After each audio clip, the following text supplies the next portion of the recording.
Saudações, Jonas aqui, seja muito bem-vindo até esse vídeo, que é um vídeo complementar à nossa palestra O Segredo das Grandes Marcas, que aconteceu em Guaporé, aqui no Rio Grande do Sul. Eu queria, antes da gente começar o vídeo propriamente dito, agradecer a todos que participaram desse evento, que realmente foi um evento muito bacana, onde a gente pôde conversar sobre o processo de fabricação como um todo, desde a concepção da joia até a peça lá na mão do nosso cliente final, do consumidor final, falando sobre estratégias de marketing, impressão 3D, processo de fabricação pelo processo de fundição, modelagem em resina, fazer a modelagem em 3D para depois fazer a impressão em resina, enfim, o processo todo. Acontece que nessa palestra a gente fez um trabalho, depois da palestra, para perguntar para o pessoal o que eles gostariam de saber, quais eram as dúvidas que eles tinham que a gente não abordou ali na palestra, ou que eventualmente a gente até tenha abordado, mas que eles gostariam de ter um conhecimento mais profundo.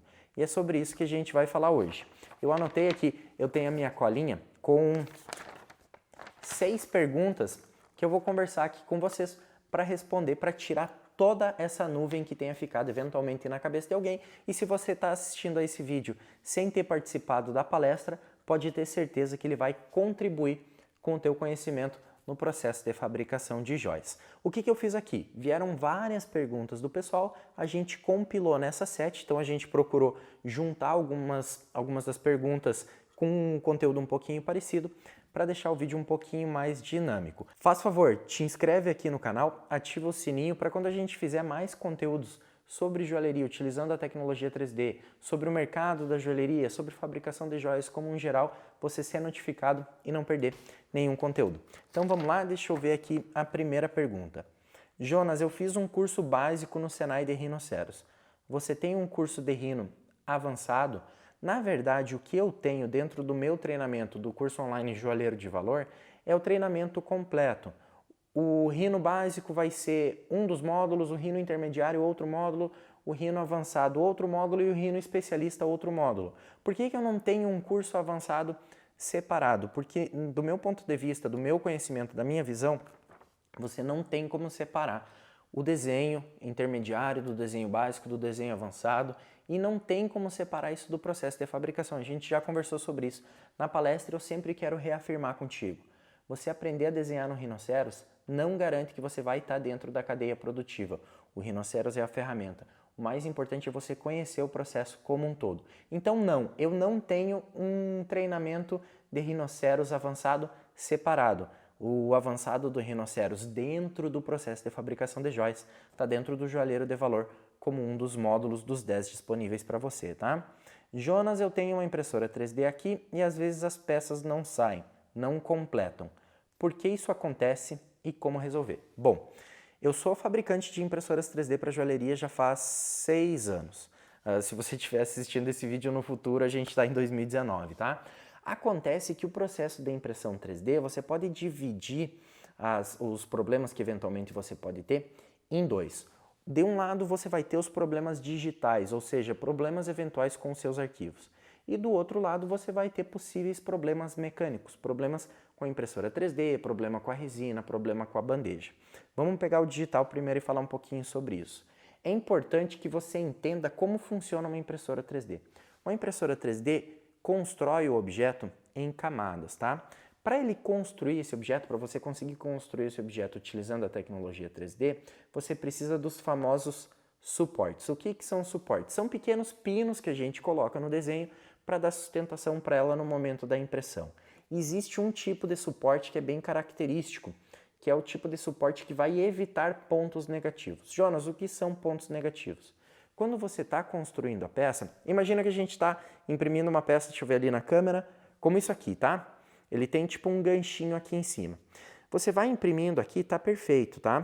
Todas as camadas aqui subindo, subindo, subindo. Quando você chega nesse ponto aqui, a gente tem um negativo, ou seja, um ponto que nessa área aqui da peça, ele está desconectado da peça principal. Então você precisa colocar um suporte aqui para conectar essa parte com a base e vir construindo tudo conectado para que lá no final tudo se transforme em uma peça só. Eu sei que pode ser que essa resposta pode ficar um pouquinho vaga para as pessoas que não estão familiarizadas com o processo de impressão 3D para joalheria. Mas para quem me fez essa pergunta, eu tenho certeza que isso vai facilitar a sua vida. Então, primeiro, coloque suportes prevendo que alguns pontos da peça vão começar sendo construídos separados e só depois de algumas camadas ao longo do processo da impressão 3D eles vão se conectar. E enquanto eles estão separados, você precisa fazer uma conexão entre essa parte e fazer elas se conectarem com a área de impressão, com a base de impressão lá.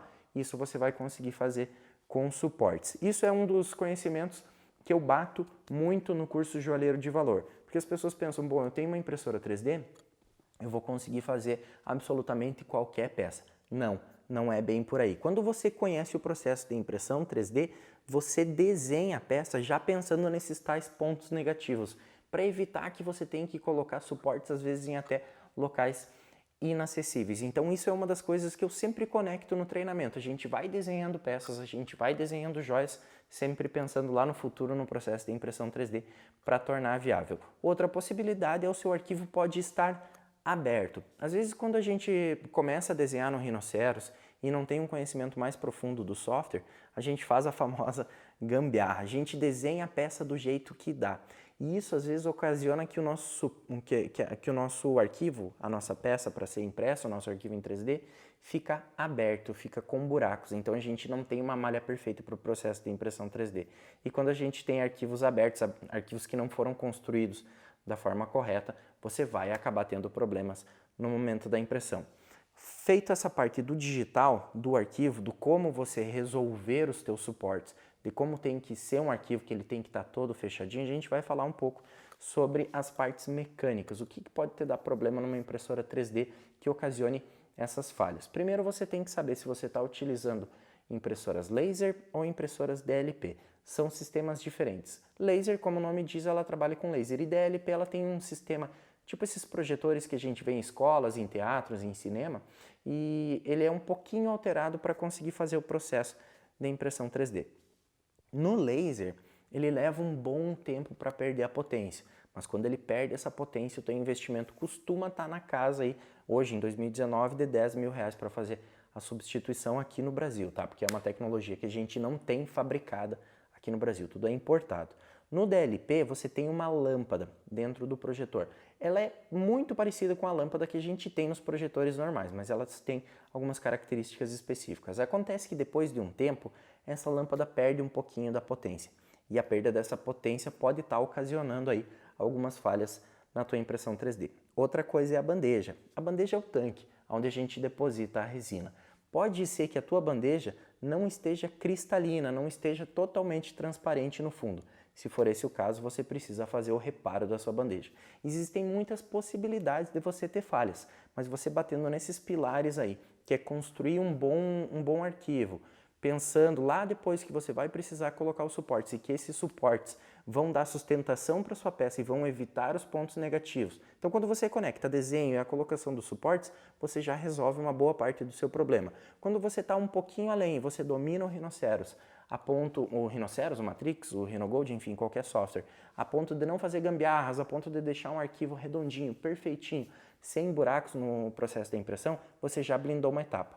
A manutenção do teu equipamento, da tua impressora 3D, é os outros 50%. A gente tem um módulo, mais ou menos voltando para o Joalheiro de Valor, para o curso online Joalheiro de Valor, sobre impressão 3D, onde eu explico, onde eu transmito para vocês toda a parte de fabricante de impressoras 3D. Então eu tenho um conhecimento um pouquinho mais profundo no assunto e tem um módulo específico para te explicar onde que está a falha, como resolver, para te não ficar rodeando e perdendo tempo, tá? Impressora 3D foi. Pergunta 3. Tenho porosidade nas minhas peças. Aqui ele está falando sobre fundição, tá? Eu tenho porosidade nas minhas peças, principalmente nas peças mais grossas, com espessuras maiores. Nem sempre fica bem lisinho. Já comprei tudo que é tipo de revestimento, de gesso, cera e não resolve. Pode me ajudar? Posso. Aqui foram duas perguntas que vieram e eu juntei as duas, tá?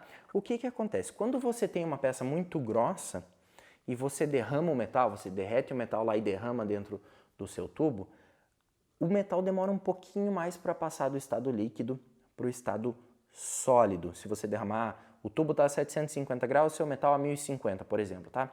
Você derrama e ele fica líquido um pouquinho mais de tempo dentro do revestimento, lá dentro do gesso. Isso vai ocasionar porosidade porque o metal em estado líquido vai reagir com as paredes do revestimento e vai dar a tal porosidade. A gente chama também de efeito casca de laranja. Como que resolve isso?